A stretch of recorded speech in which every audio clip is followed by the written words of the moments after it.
Today I'm going to show you how to hand wash items using this hat.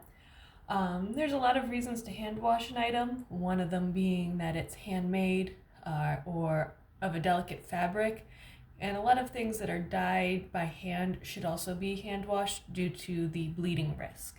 So the first step is going to be to fill up your bath or your tub with cold water.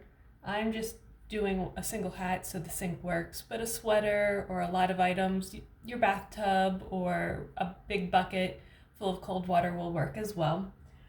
And then I'm using Soak today, and this is formulated for wool, and so are Unicorn Wash and Kookaburra Wash, but Wool Light or any other delicate detergent works as well. And you're just gonna put a little bit of soap in after you've put your cold water in to prevent a whole lot of sudsing, because with hand washing you need to see what's going on.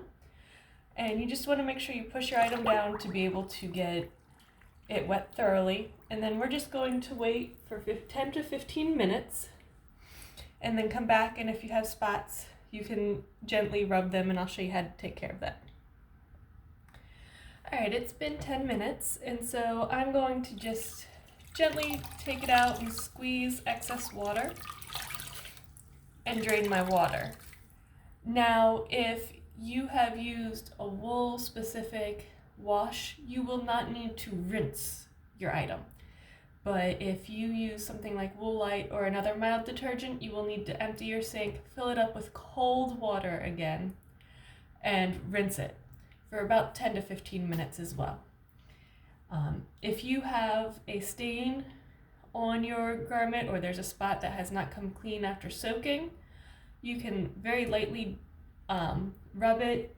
Use a white towel, just a cheap white towel to keep transfer of dyes. But be very careful, especially if your item is wool, because soap, heat, and agitation are what causes felting. And once you felt the item, it's done. There's nothing you can do to reverse it. But using cold water should help prevent felting if you do need to rub it.